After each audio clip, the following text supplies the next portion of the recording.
I'm going to talk about something which is really hot, a really hot topic today, which is water in planets. It's very hot for the moon. It's still a big debate for the Earth. Now we will probably learn very soon how much water was in the moon, in the Earth, something like 2 billion years ago or 2.5 billion years ago. But I'm going to talk about this difficult problem. So, you know about water. Water is important for life. It's a meeting on astrobiology here. And today we know that water is NASA's motto, look for water and you will find life, which is probably totally wrong. Because what you need for life is not only water, but it's also continents. Here, what you have is evidence that's a productivity, the oceanic productivity. You see that productivity is associated with what? With essentially the continents here in red. You also have some upwelling, like subequatorial upwellings here, or in these places here, but essentially we need continents. So, water is something important, but in relation to continents, simply because if there is no continent, there is no nutrients. You cannot renew the nutrients. This is why I'm not a firm believer in the planet ocean and things like this, because you need to replenish all the nutrients. What is the effect of, we heard a little bit about this yesterday, what's the effect of water on the dynamics of a planet? Here is a very nice picture by Paul Tackley, which was published something like 15 years ago. And the effect of water on interior of planets is to reduce viscosity and reduce tensile strength. It reduces the amount of strength you need to apply to a body to break it. And in that slide, Paul emphasized two things, two types of behavior that we heard about yesterday from Tillman. If you have a planet like Mars that most of us consider as relatively dry, you have a regime of stagnant lid here, and you have this kind of shape for convection here. To the Earth, which is reasonably wet, and here you have different, what they call plant form. You have subduction zones, you have plumes, you have things like this, and you can maintain plumes. So if there is water in the planet, we can hope that there's going to be some plate tectonics, and we can hope that we're going to get continents, the dichotomy of continent and ocean. We're going to have a subaerial continents discussion we had at the end of Tillman's talk yesterday. If we have a continent, we might have a rivers. River will bring phosphorus and other nutrient to the sea, and life has a chance of surviving. Otherwise, if there is no continent, life is like all my kids. They eat whatever is in the fridge, and then when everything is gone, everybody's starving, and this someone's resupply the whole thing.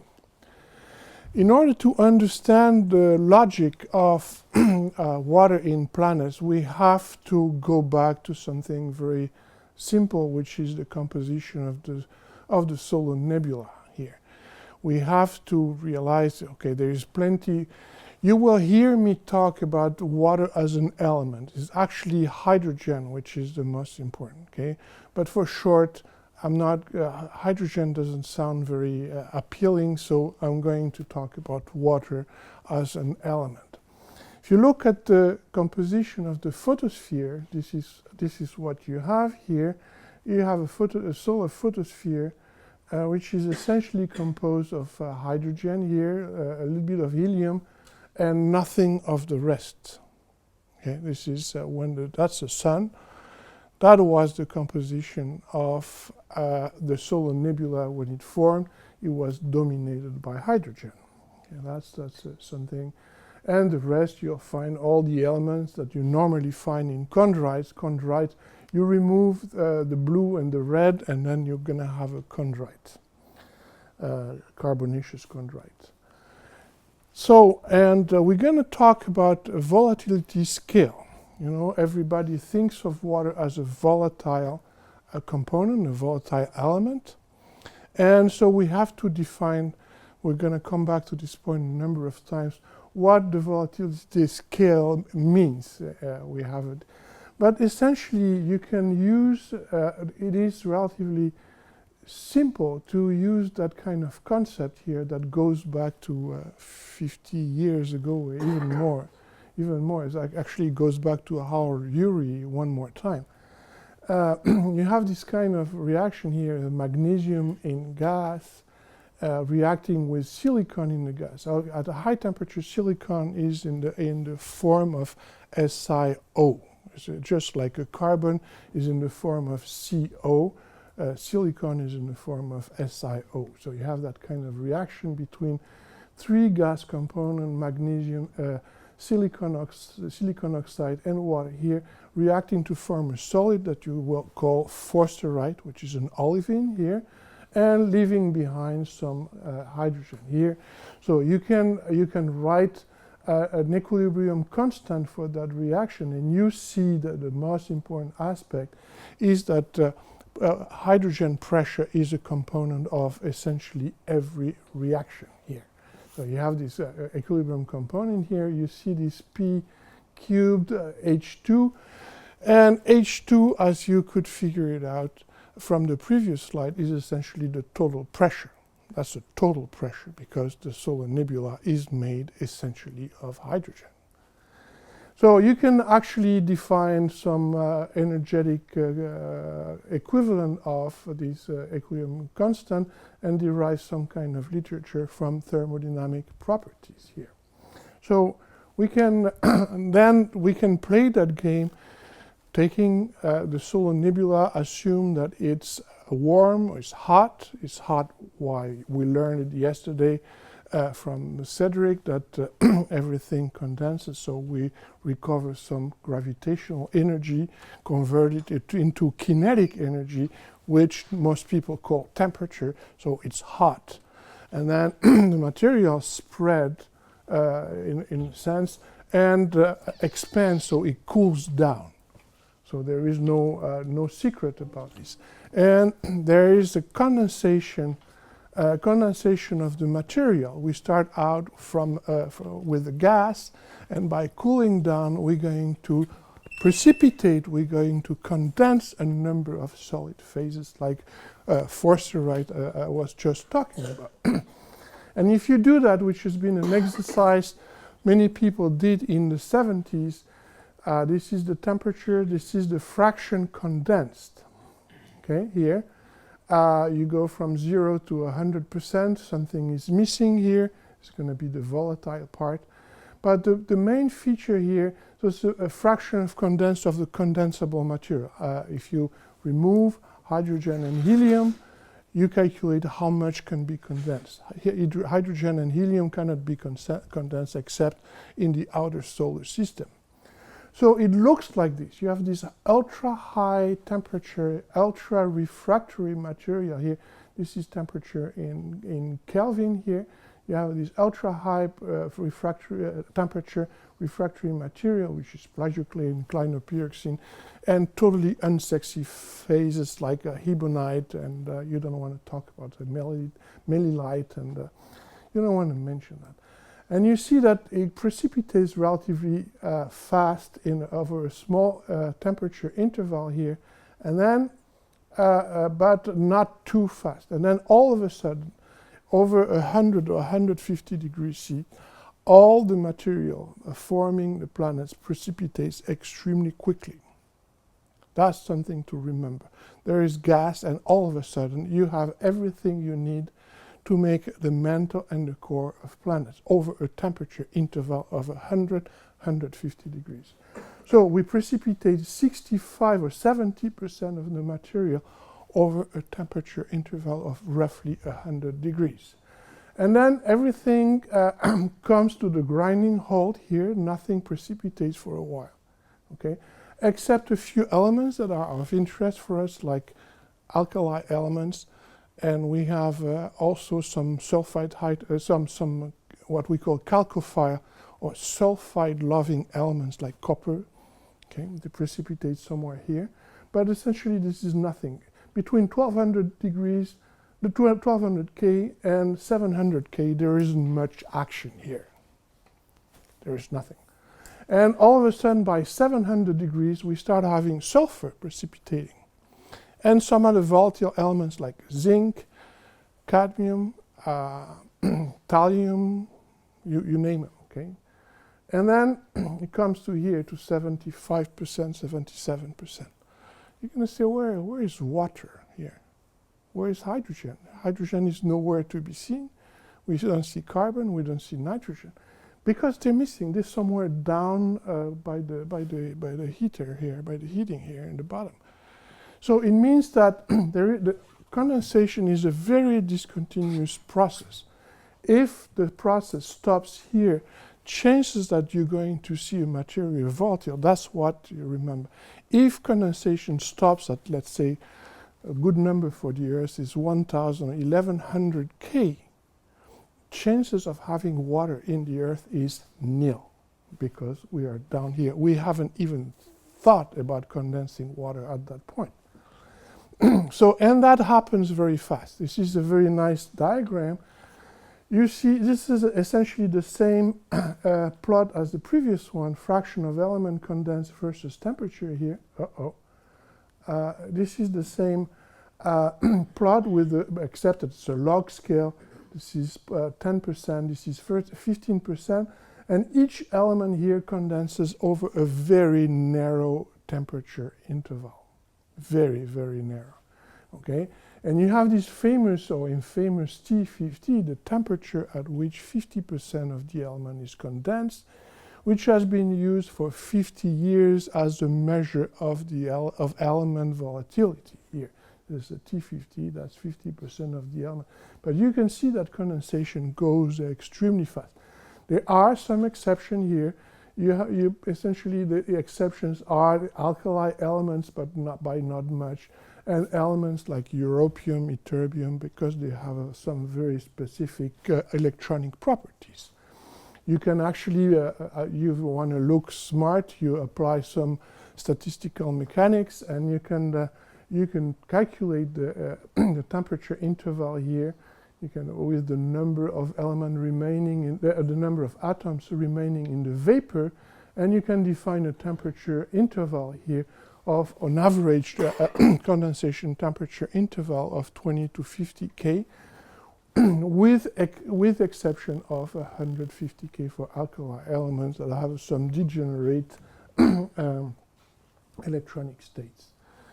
So we can define a condensation temperature just to show you that it was not a recent concern. This is by Larry Grossman for his PhD in 1972, defining a series of condensation temperature, T50 if you like it, from 1758 here to, and you see all the Earth or the planet forming elements here condensing between 1000 and 1300 K, like anortite, enstatite, I don't know what escolite is, but and metals are somewhere. Diopside is a pyroxene, metallic iron.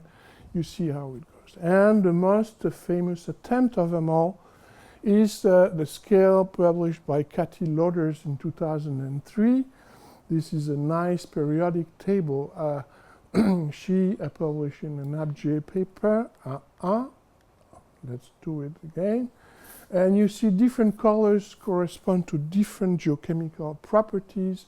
In green, you have, in bright green, you have lithophile elements like magnesium, potassium, whatever forms the silicate part of the planets here.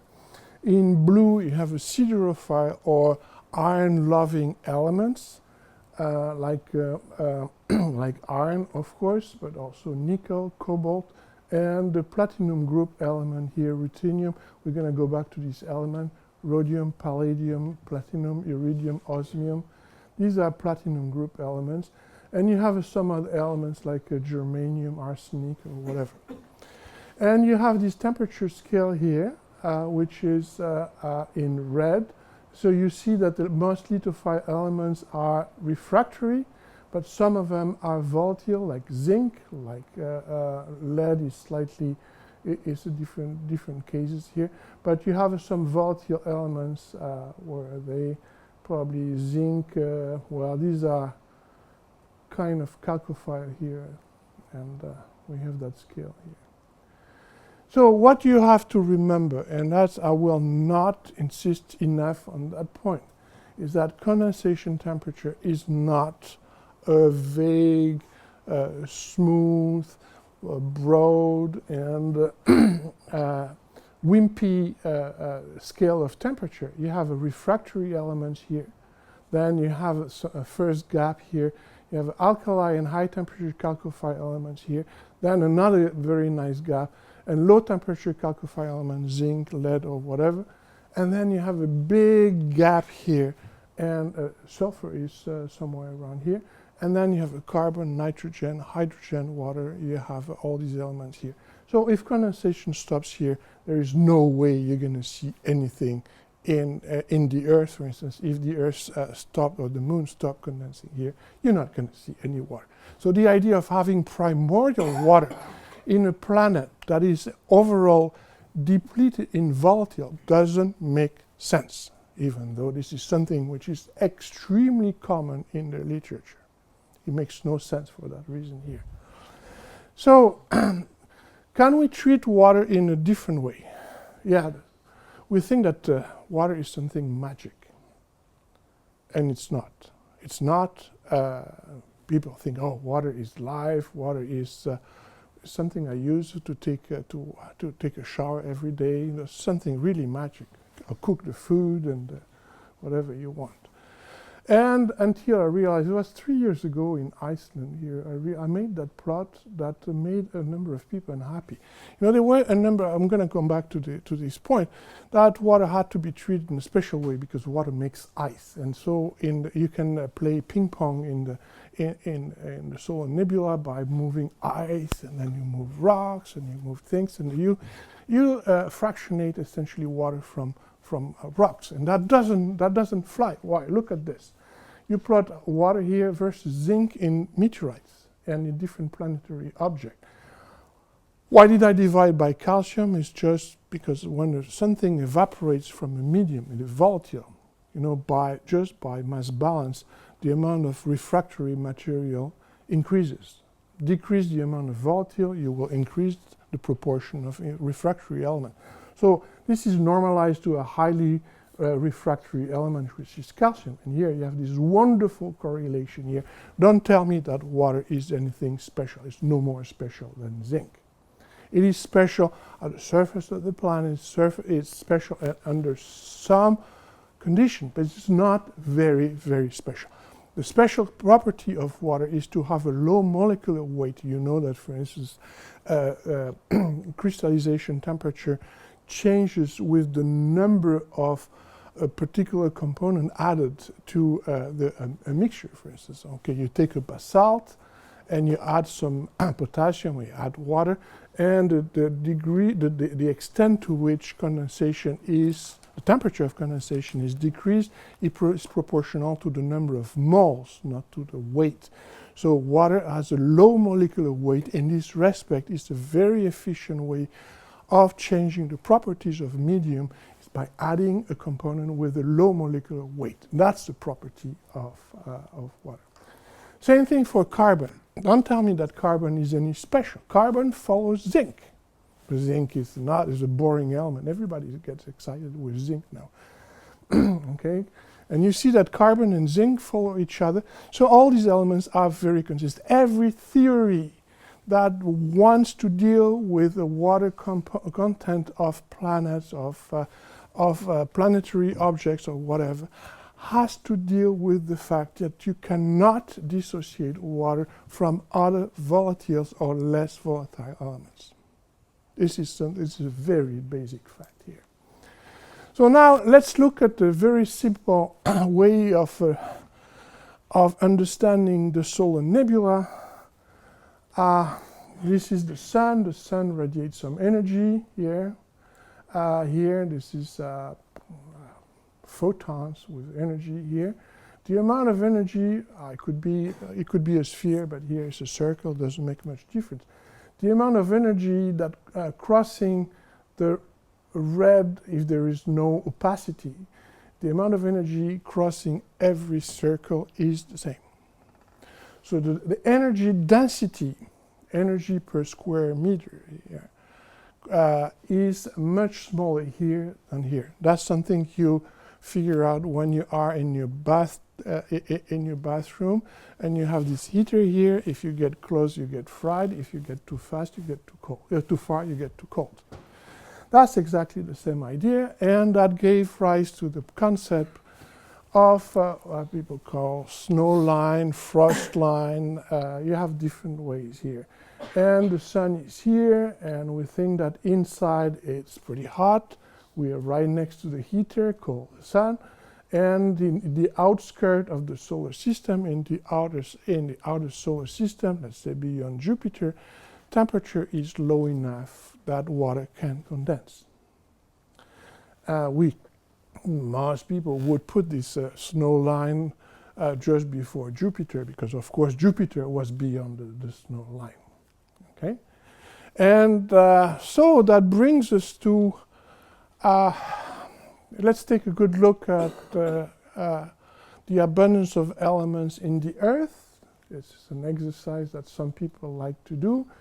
You plot the abundance of the elements in the Earth normalized to the abundance of the elements in some undifferentiated material of the solar system.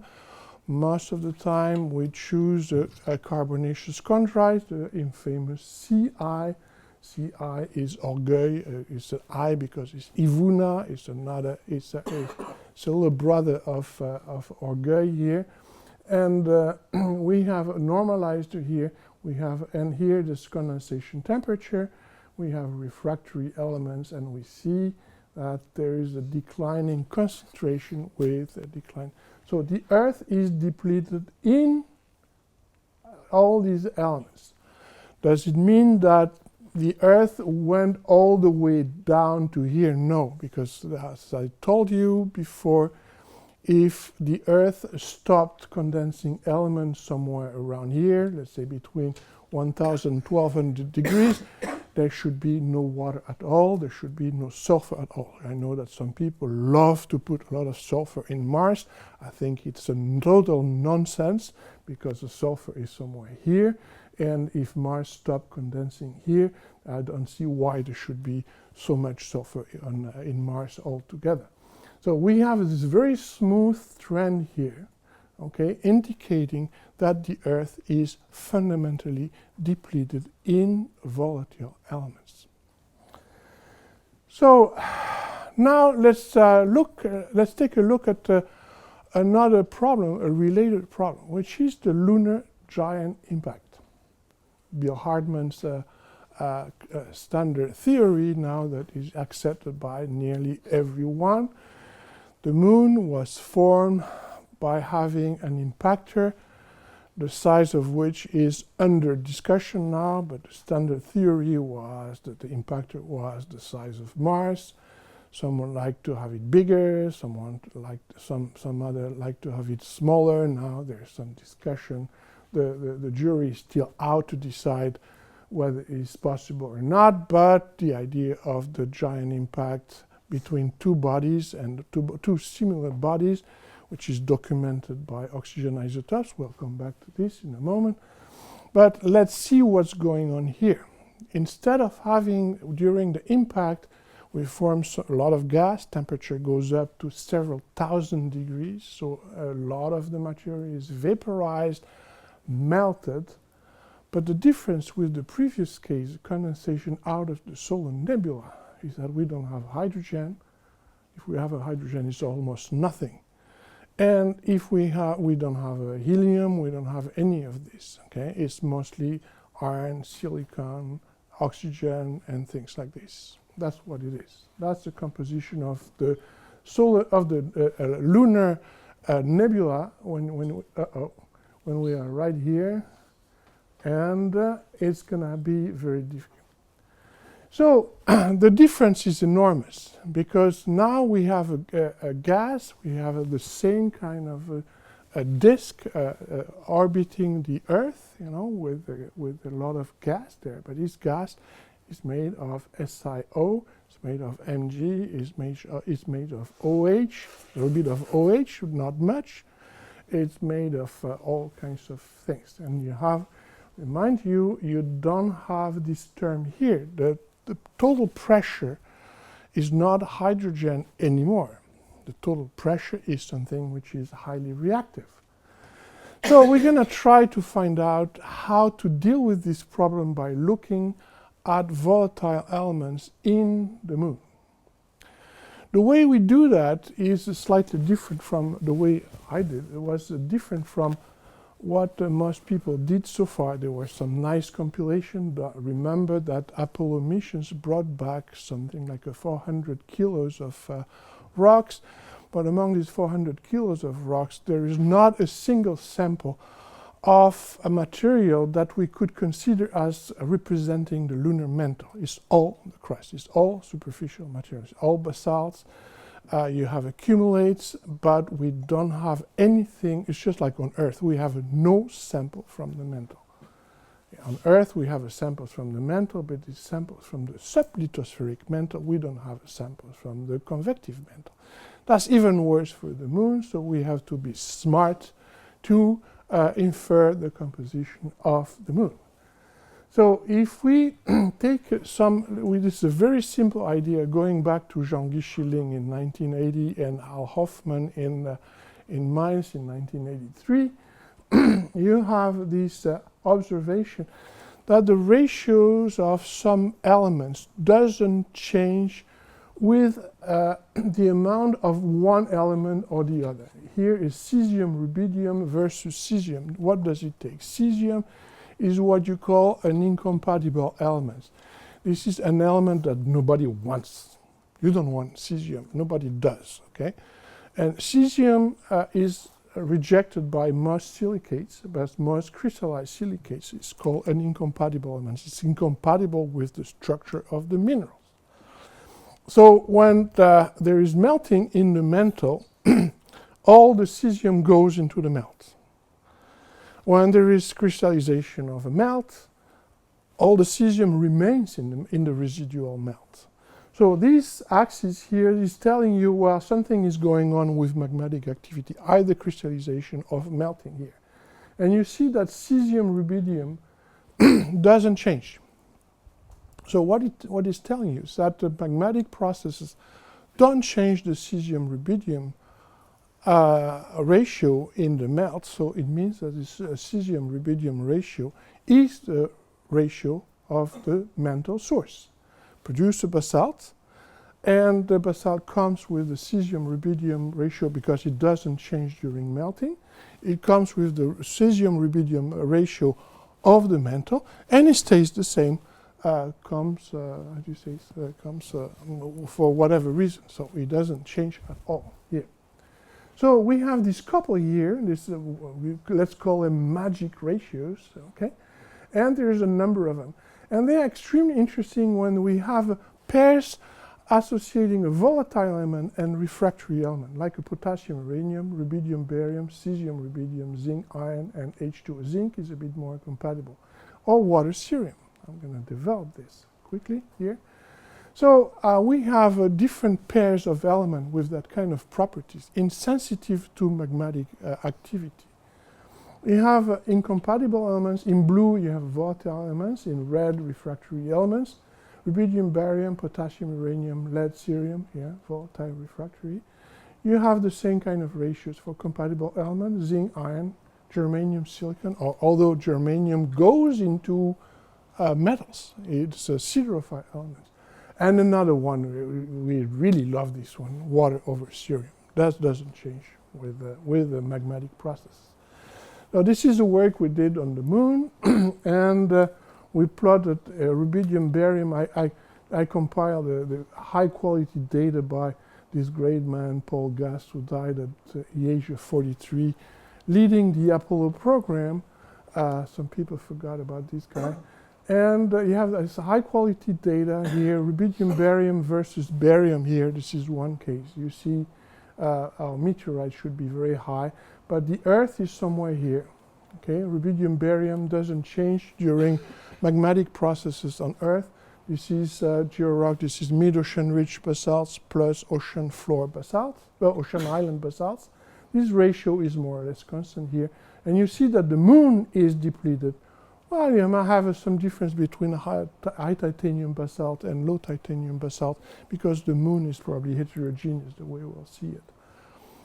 Potassium, uranium, same idea. You have in the meteorites, in chondrites, this ratio is something like a 60,000 on Earth. This potassium-uranium ratio versus potassium here is 10,000. Volatile, refractory, remember, volatile, refractory here. And titanium basalt, high titanium basalt and low titanium basalts are depleted relative to the moon, to the Earth.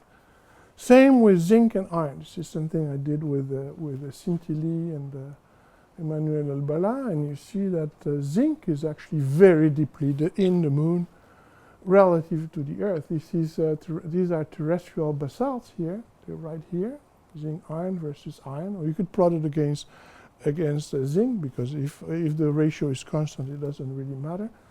And here are the lunar samples. These are laser ablation on some lunar rocks here. So zinc is depleted. So let's try to understand what's going on. Let's say, well, was the moon is clearly depleted in volatile elements. And so the idea, the very current idea, particularly led by one of my former students, I can disagree with, that the moon lost volatile elements during condensation here. And we have to understand, we have to make a volatility scale independent of the original nebular volatility scale. Why? Because there is no hydrogen. So in order to understand that, this is the energy scale here. When you go from minerals to gas, here is the petrology. Petrology is mineral reaction. It's peanuts, doesn't count. Energy of mineral reaction is essentially zero. You can forget it. Okay, that's not very important. Then about 20 to 30% of the energy it takes to vaporize a material, okay, it's melting. And the rest is atomization. Is actually, you have a melt, you have to break the bonds, and that's where the most difficult part of the job is. Breaking the bond between Mg and O, between Si and O, between H and O. That's where all the energy is. Okay, so you have to realize that if you take if it is an energy scale, it's dominated by atomization here. So why should we do this? It's not a very nice table. Here is to show you that the condensation temperature, the T50, depends on the hydrogen pressure. If you change hydrogen pressure here, is 10 to minus 4 bars of hydrogen, 10 to minus 6 of hydrogen, and you see that the temperature, condensation temperature changes here. Okay? The way I'm going to do it is to take the Earth, assuming that the Earth condensed out of the solar nebula, and try to calibrate this condensation scale versus another energy scale which is not depending on hydrogen pressure. So I'm going to take a bond energy, you have all these elements with the bond energy here, try to identify the possible ligands here, and I'm going to take the condensation temperature of the Earth for each element and plot it against the energy. Why am I doing this? Because you have a number of things that are very specific to the lunar disk. A lunar disk is made of silicate vapor. first, it should be less reducing than the solar nebula, which is chiefly composed of hydrogen. There's a lot of hydrogen in the solar nebula, so the environment is extremely reducing. On the moon, it doesn't look obvious to most people. The lunar disk is probably much more oxidizing than the normal nebula environment. Second, condensation of temperature of mineral phases depend on partial pressure of the elements in the cooling nebula, and therefore on the total gas pressure. If I make an Earth for myself, or Mars, my little Mars, if I make it out of the solar nebula, when I condense a little bit of silicon, a little bit of iron, a little bit of magnesium, I take it, the nebula doesn't even see it because it's mostly made of hydrogen and helium. It doesn't care. The total pressure remains the same. Hydrogen is totally insensitive to the condensation of planetary material. That's, terrestrial planets, okay?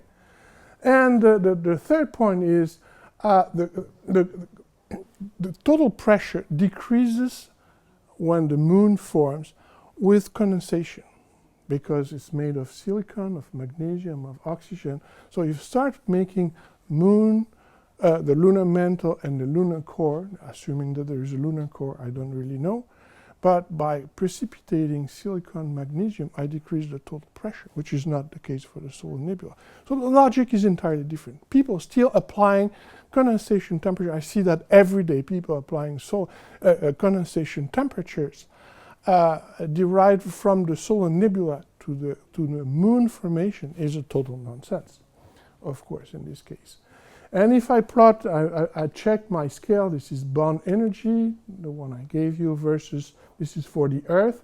I can calibrate the Bond energy versus temperature, the T50, the standard for the solar nebula for the Earth, assuming that the Earth has been made out of the hydrogen-bearing gas. Because of the original T50, the original condensation temperature.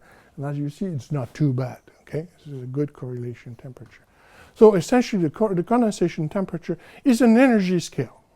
This is nothing else, okay? And this is the energy of the bonds. So if I use that for the Earth and the Moon, this is what I'm getting here. So the same kind of plot as I showed you before, abundance normalized to carbonaceous chondrites and normalized to magnesium. For the same reason, we normalize to calcium the abundance of volatile elements versus bond energy, and not anymore against condensation temperature here. Bond energy is here. In blue, you got the Earth, and in red, you got the Moon. It is a very consistent temperature scale. We read in a review early last year that condensation temperature is a mess. It's not a mess, okay? It's very regular here. You have these temperature scales. It means something that you cannot pick your own element and consider this element outside of the context of all the other elements. All the elements work together. They have the same logic. You cannot pick up water, you cannot pick up carbon and say, my water does this, and don't care about the rest of the elements. It is a very important issue. And here you have, I'm not going to comment on the details of this, but the Earth and the Moon. And you see clearly that not only the Earth is, the Earth is enriched, or the Moon is depleted in water with respect to the Earth, which is something everybody knew since the Apollo days. Not only this, but it's depleted in every single volatile element. And I don't see how you can get around that, okay? And don't try to isolate. So water is going to be a different case. Can we lose? So we have to wonder whether we lost volatiles during moon formation. The answer is no, and I'm going to tell you why. We have to understand how an atmosphere is made. Okay, this is the planet here. This is the elevation, the altitude here. This is the ground, And the atmosphere in which we live is an atmosphere with a high pressure. So you cannot lose nitrogen. If you could, even from the point of view of escape velocity, if you could lose a carbon or nitrogen or whatever you have, you cannot, because if let's say hydrogen tries to escape this room, for instance, before it exits through the door, it will meet millions and millions of other molecules. It will collide so many times that it cannot escape. So we have what we call the Maxwell-Boltzmann velocity distribution here. We cannot have loss of material from a planet as long as collisions prevent it. You have some special mechanism called the hydrodynamic escape, which is essentially having hydrogen kicking the butt of everybody to extract material with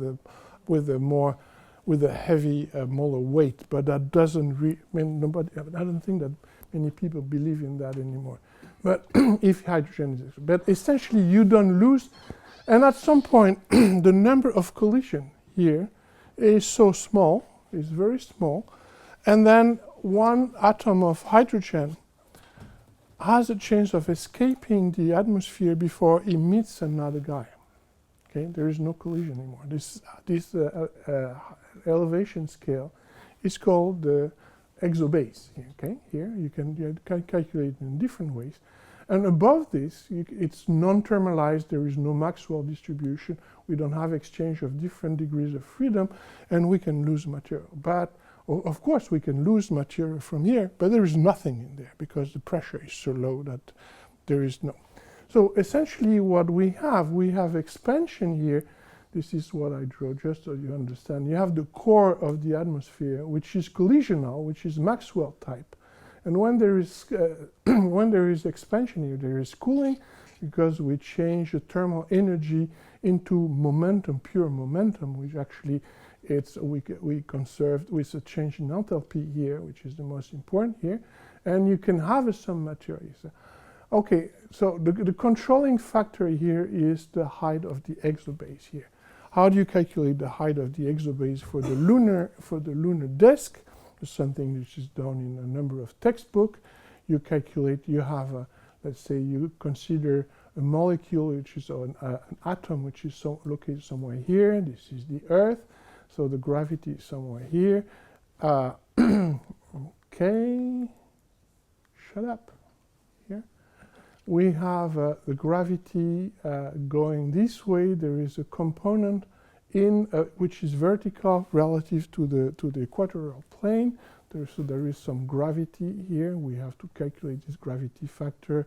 It's relatively simple mathematics here. Omega here is a rotation velocity here, and we can calculate, use this number here, which is the orbital frequency here, and we can calculate the exobase, the value of the exobase H here by calculating using the hydrostatic balance here, using that kind of number. G is the gravity constant, M is the mass of the Earth, small m is the mass of the atoms, T is temperature, and R is the distance here. So you have that kind of variation of pressure, and you can calculate the height of the exobase. Conclusion is that if you use the reasonable numbers, most of the material is concentrated below the exobase, and losing significant amounts of volatiles is difficult because you have to go to be above the exobase, but above the exobase there isn't much to lose anyway. Okay, and the process goes so fast. We formed the disk in a matter of days. It's not a matter of millions of years. We formed the disk in a matter of days. Though the loss of material is something extremely difficult to achieve. So losing volatiles is different. And I don't know why I put it back. Well, another aspect that tells you that we don't lose the material from the disk very easily is to compare a number of elements with the same chemical properties but with different mass. You would expect that elements that are light are lost much more than elements with the same properties that are heavier. So if you compare halogens, fluorine, bromine, iodine, okay, you see that the heavy guy is iodine and is the one the most depleted. Fluorine is light and is less depleted. It should be the other way around. Same thing with sodium, potassium, rubidium, cesium, alkali elements here, okay? You compare rubidium, cesium, sodium, potassium, they're all the same. There is no mass, there is no atomic weight effect.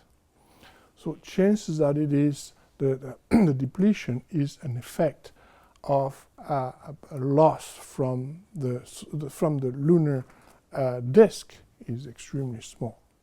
So we don't lose significant amounts of volatile from the moon during the impact. So let's go back to water and let's try to treat water by itself and emphasize some magic properties of water. And in particular is a magic relationship to one of the rare earth elements, a light rare earth element called cerium. So we have 3 rare earths that are next to each other: lanthanum, cerium, neodymium. Lanthanum is light, cerium is in the middle, neodymium is heavier. And Peter Michael in 1995 made this fantastic observation using the same type of plot. He didn't use neodymium or water here, but he plotted this ratio versus something that tells you something about magmatic processes. You don't care. It's a lanthanum, samarium, or niobium, zirconium. It tells you the effect of magmatic process. What did he find? Okay, he found that the water-lanthanum ratio goes this way. Water neodymium goes that way, and water cerium goes this way. This is telling us that water has the same geochemical behavior in magmatic process as water and cerium have the same properties. So we can use that to say, well, water is not fractionate from cerium. And you can see that in Jackie Dixon's PhD results or whatever. Water and potassium are correlated. Water behaves as an incompatible elements in magmatic process. So we can constrain water very, very tightly with this ratio. So we can use that. We know how much cerium there is in the earth. We know, and we can use that to figure out how much water is in the earth. Okay, we know how much water is in more, for instance, 0.1%. And we can use a 10% that we heard this number from Tillman yesterday for a 10% melt fraction. We can conclude that there is 100 ppm water in the Moab source in the upper mantle, which is okay. Or we can use this number, water cerium. We always get that kind of number, 200 to 500 ppm of water in the mantle, in the bulk silicate, and there is the equivalent amount in the ocean.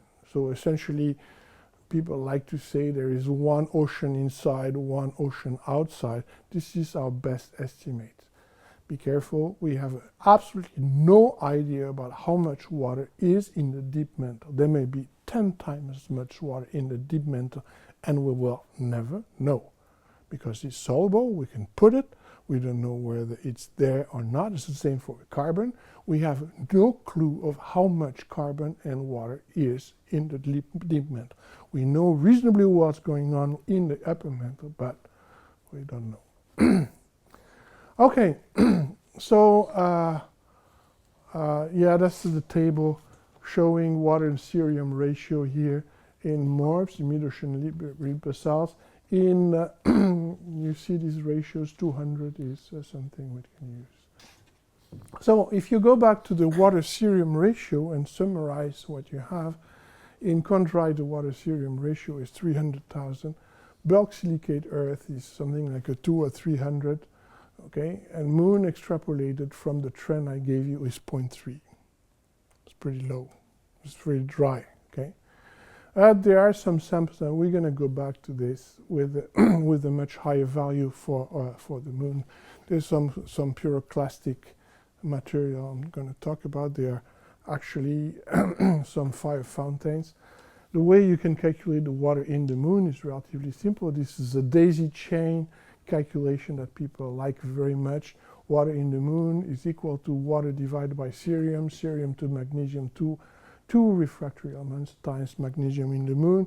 You cannot be wrong by more than a factor of 2 on this number here.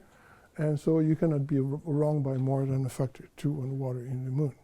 So there cannot be that much water in the moon if that way of calculating the values is correct. So you can say that some people measure water in the moon. And this is a paper by Chen from last year. This is water cerium here against. And you have using cerium value, you can calculate the amount of water in the moon. These are basalts, lunar basalts.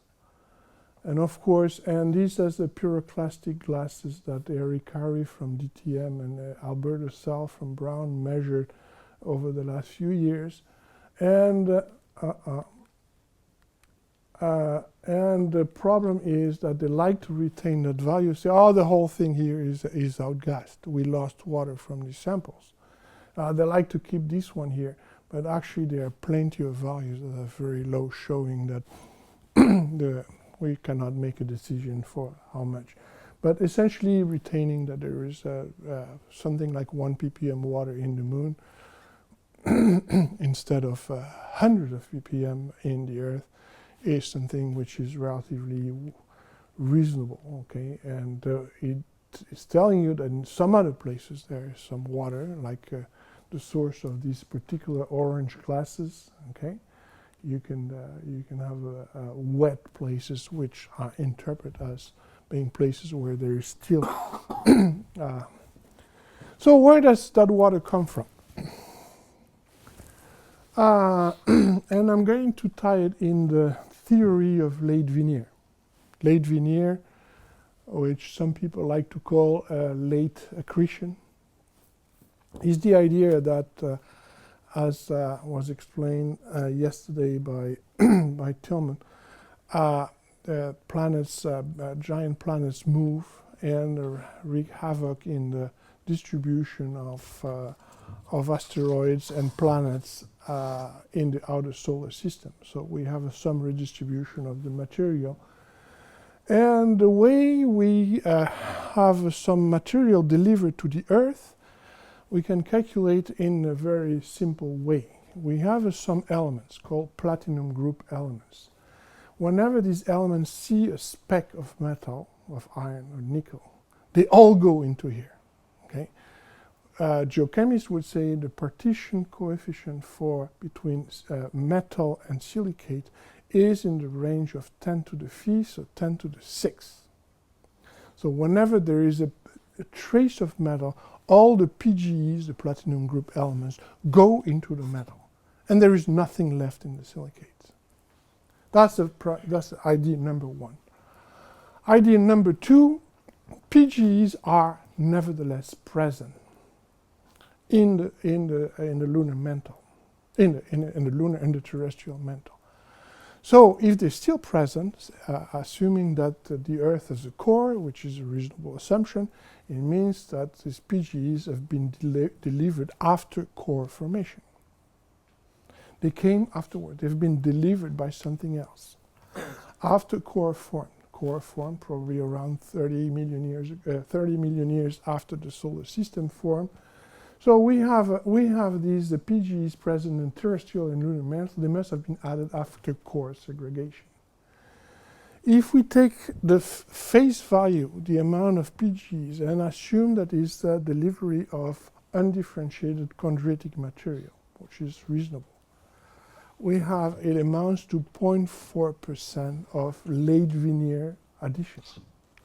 0.4%, let's say between 0.3 and 0.5%. This is reasonable. Another point is PGEs in the lunar mantle is a factor of 40 less than in the Earth.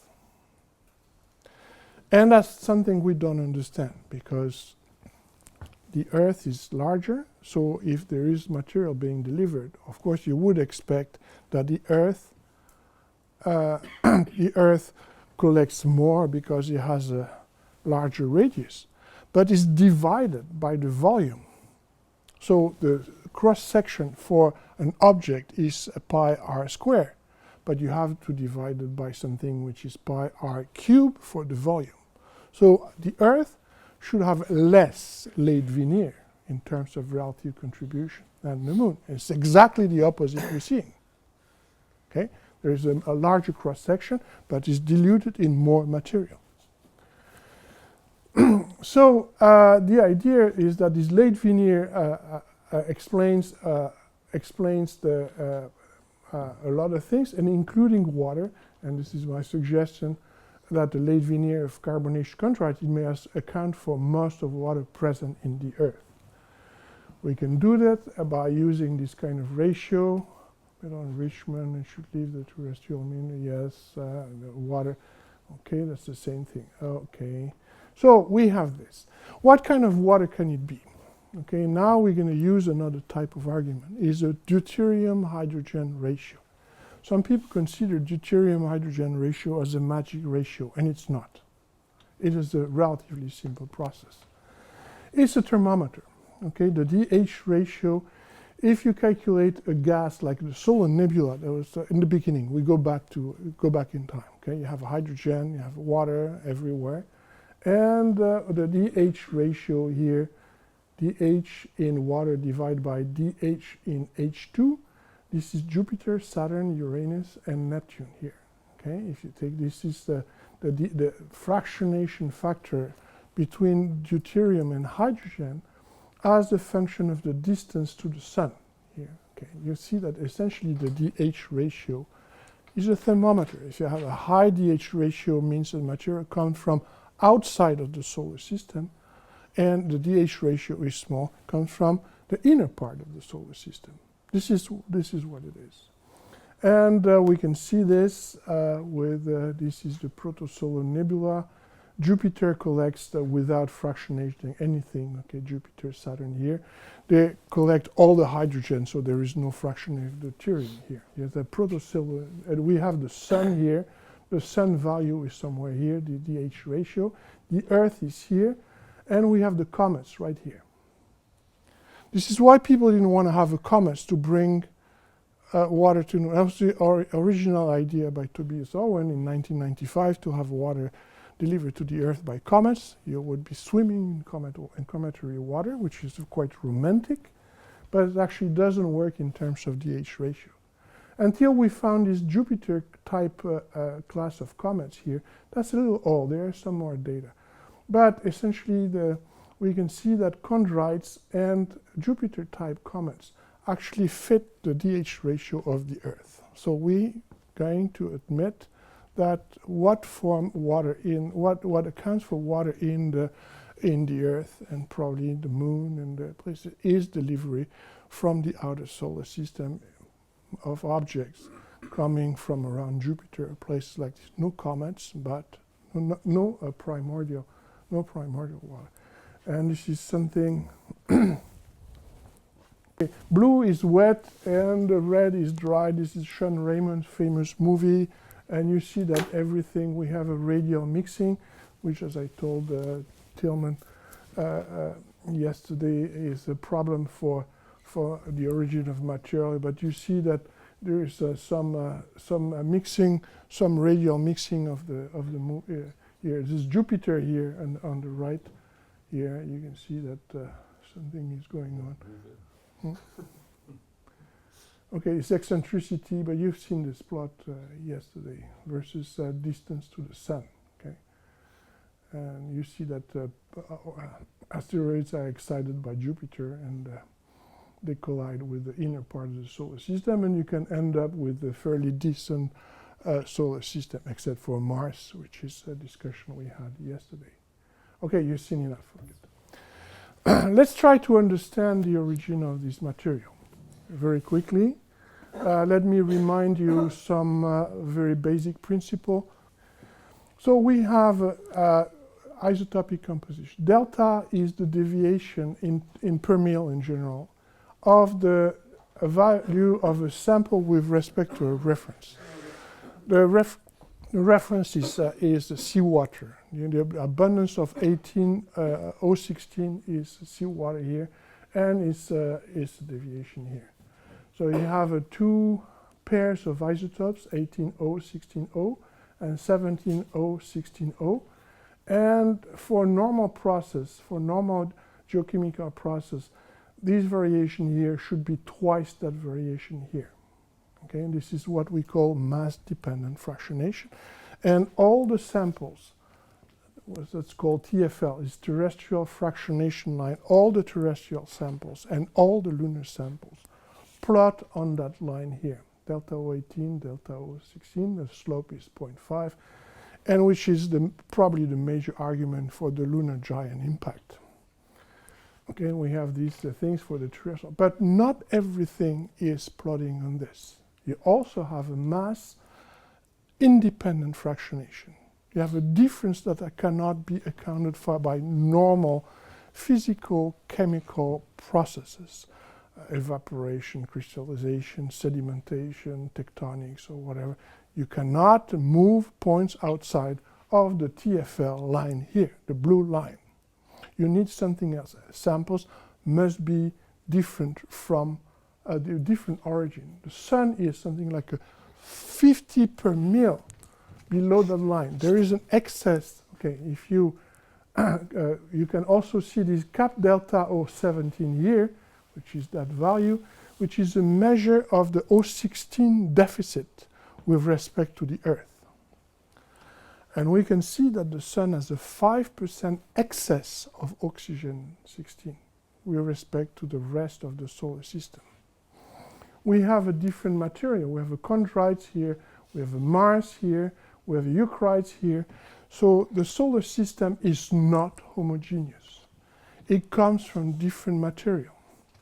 Okay, you come from here, and the sun by itself is something which is very different from the rest of the solar nebula. This is the same plot here.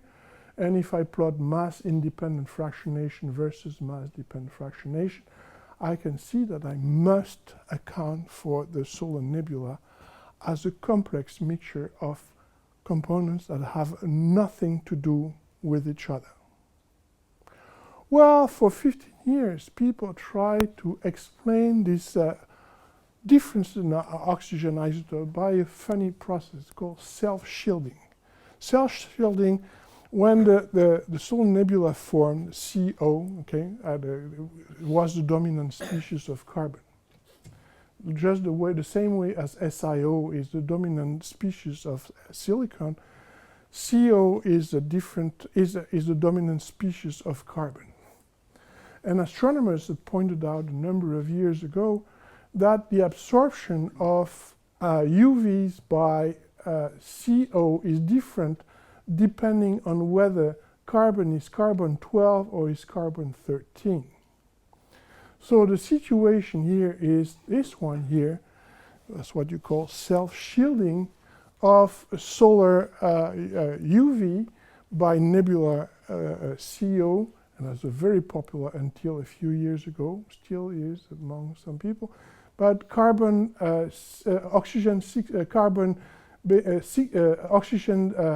16 being the most abundant species here, and O18 being the the least abundant with oxygen 16, the optical thickness is different, and since they absorb in a different wavelength, you have a fractionation which is not mass dependent. That's the sense of self-shielding here. Let me go back to here.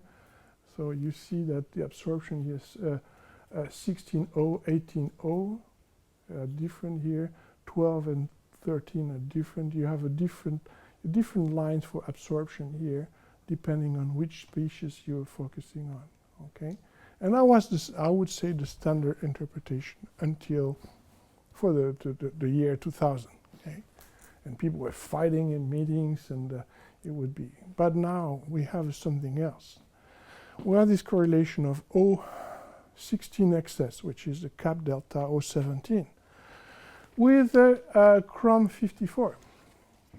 Chrome-54 is a neutron-rich isotope. It's goes back to nucleosynthesis. It cannot be changed during the formation of the solar system.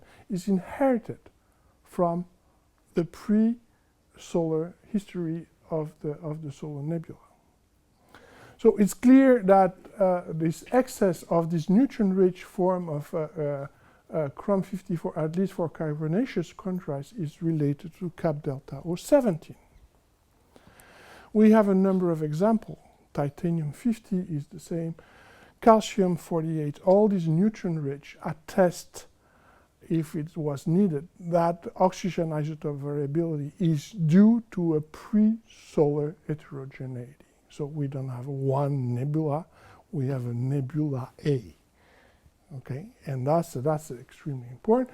And it's not even true, we hadn't realized that when we published this 10 years ago with Jean-Marc Luc, that we have this very nice correlation with the stable isotopes, normal stable isotopes. We thought that they were normally mass-dependent fractionation, but we had this correlation with copper and cap delta was 17 here. It's beautiful here, and it's the same with zinc. Okay, so it tells you that we have a different part of the solar nebula, and Laplace's solar nebula looked like this. This is what all our dynamicists are playing with, whereas what we have is something like this, and we cannot have a lot. We can have some, but not a lot of radial mixing in the solar nebula when planets form. Okay, we have to come down on these models in which you exchange material from one place to the other. Otherwise, we will wipe out all the isotopic heterogeneity in the solar system. Is not well mixed. Okay. So now a last problem maybe I will be talking about is how much, I'm going to go back to the amount of solar, late veneer we need to have in different parts of the Earth and Moon system. As I told you, if the water was simply brought by the late veneer, and we have a 0.4% veneer addition, we can calculate the amount of water we would have in the bulk silicate Earth. We use chondrite here, osmium in chondrite, osmium in the silicate Earth, and we multiply by the amount of water in chondrite. How much, what is the possibility for the amount of water here? You make that calculation here, which is simple mass balance here. We get 800 ppm here. This is a minimum value, and I'm going to show you why. And we have the lunar mantle here. We should have a 17 ppm. So we're going to have to deal with that problem. Why is it the minimum value? Think of what an impact does to platinum group elements. You have this guy hitting the Earth here. There is a lot of energy, and there is a lot of evaporation here, melting here. And here is the material that will rain back down onto the surface of the Earth and account for the excess material which is in the mantle, including osmium. Okay? Whatever osmium is in there is going to be seen in the terrestrial mantle because it's in the vapor here. But if there is osmium in the metal here, it's going to go into the metal, it's going to race down to the core, and you're not going to see it. Whatever metal is actually, if there is differentiation either predating the impact or during the impact, whatever metal is in there is going to entrain some PGEs down into the core, and it will never be seen again. So the 0.4% is whatever is here or is here. Okay, it's what is visible. But at the same time for water, all the water in the system is in there. So the amount of PGEs in the terrestrial mantle or in the lower mantle is just an underestimate of how much late veneer has been added to the Earth. So we can have probably up to 1 or 2% of late veneer addition to the Earth without actually figuring it out. And there was a paper last year, 2 years ago now, by Jacobson Morbidelli, who was actually going after my model here. And you see that the relatively late, they use a number of models. They want to date the age of the lunar impact. And actually, yesterday, Tillman reported on similar figures.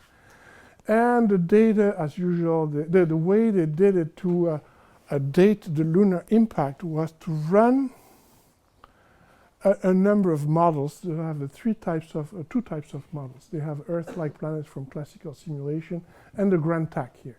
And they really have a lot of money, these guys. They ran all these models here. And the idea is the relative late accreted mass versus the time of giant impact.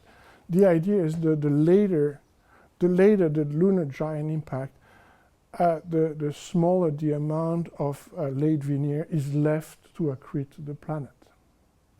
Okay, if you make the lunar giant impact at, let's say, 30 million years, there will be a lot of material left to accrete as a late veneer. If you accrete it at 100 million years, there won't be much left, and late veneer cannot be that important. So they ran this, and they constrain that by assuming that there is 0.4% late veneer, and they decided that the age of the lunar giant impact is 75 million years. But then, if you make it 2%, that's a different story. If you admit that the amount of late veneer is seriously underestimated, that we have more water in the Earth because we have water at depth, okay, you can get 2% late veneer, and you get something which is at 30 million years, which is something that Chin-Shu Yin and I suggested in 2002. So the age of the lunar giant impact is not settled yet in my mind. It is something, and I'm still in favor of an early event here. So why is the lunar and the Earth very different from each other? We can compare the amount of PGEs in the Earth and the Moon. Okay, reservoir divided by. So the primitive upper mantle, this is rhenium, osmium, iridium, ruthenium. As I told you, the expectation was that the amount of PGEs in the mantle, in the terrestrial mantle, would be less than the amount in the lunar mantle, and it's exactly the opposite. So the excess is enormous. Okay, the Earth receives 150 times, if you make a correction for everything, more late veneer than the Moon. And so Morbi was fighting with this for years because his idea was you had this rain of small objects. You know, the late veneer was a rain of small objects. And so if you make a statistical approach, you would say, well, the Earth and the Moon should have the same mass balance. And actually, it's not. What is it telling you? It's that the impactor, what brought water to the Earth, was not a series of small objects, but it was probably one or two large objects that crashed. Something like a Ganymede or Europe crashing into the Earth would bring enough water to account what you observe today on the Moon. So the idea is that one of the satellites or one of these asteroids cruising around Jupiter was actually smashing into the Earth, but there was not a huge amount of small objects, okay, being added with the water here. That's the only way you can explain why the Moon has such a deficit of water compared to the Earth. Well, just a few words about where people found water in the Moon. These are pyroclastic glasses. They are lava fountains. You've seen these beautiful lava fountains in Hawaii. That's exactly the same kind of thing, you know. There's the orange glass that can be seen even from the orbit. That's the green glass here. And they're just a small, they're very different from marine basalts. And these are the wet samples from the Moon. Okay? And that was a very smart idea from Eric Harvey and Alberto Sal to measure not in the glass, which was apparently outgassed, not in the glass, but in the magma reservoir. They measure water in melt inclusions. You know, they have some melt inclusions in olivines. So there is a glass bead like this, and in the glass bead there is an olivine crystal, and the olivine crystal itself has a melt inclusion. It's a Russian doll, you know. You have a glass, olivine, and the melt inclusion. And they measure within the melt inclusion, and they find a lot of water. Okay, that's very simple. And they found huge amount of water in there. I don't deny that. There's up to 1,000 ppm here. So it means that these these lavas must have collected probably water on their way. I would say that water has been collected by these lavas migrating into the subsurface material that contain a lot of let's say carbonaceous chondrites, and they could pick up water on their way to the surface. I can argue on this. This is because the moon is dry. One thing that we should realize that, you know, there is water in the moon. You can see it from phosphate, calcium phosphates. There are two calcium phosphates, the dry one and the wet one. The wet one, you all heard about, is called apatite. Apatite is only calcium phosphate on Earth. The first time we ever saw a dry apatite was in 2008 in ultramafic inclusion from Siberia. The dry one is called whitlockite or marylite, depending on who you're talking to. Okay, it's totally unknown on Earth. The dry one is marylite or whitlockite. It's the dominant phosphate on the moon. Just from that point, you should be able to tell that the moon is really dry. Okay? We can actually try to find some accommodation to explain some particular samples, but essentially the moon is dry. Okay, so the conclusion is that the Earth contains a lot of water. A ton of bulk silicate Earth contains 500 grams of water, but if it wasn't the Sun or Jupiter, it would be 200 kilos. The Earth was born dry in the hot inner solar system before condensation of water and other volatile elements. The 500 grams of ton of terrestrial water came late. Water is extraterrestrial. Late veneer and current water content of the deep mantle are underestimated. And interim report for the moon, as forcefully established by careful work on Apollo sample in 70, the source of Murray basalts is dry, as established by Howry in 2000, and Sal, the source of unusual pyroclastic orange and green glasses, contain volatiles in excess of the surrounding mantle, but this doesn't make the moon a wet planetary body. And volatile and pyroclastic glasses were introduced into the melt inclusion upon emplacement of the melt into a shallow, water-rich environment rich in carbonaceous chondrites and comets. Okay, thank you.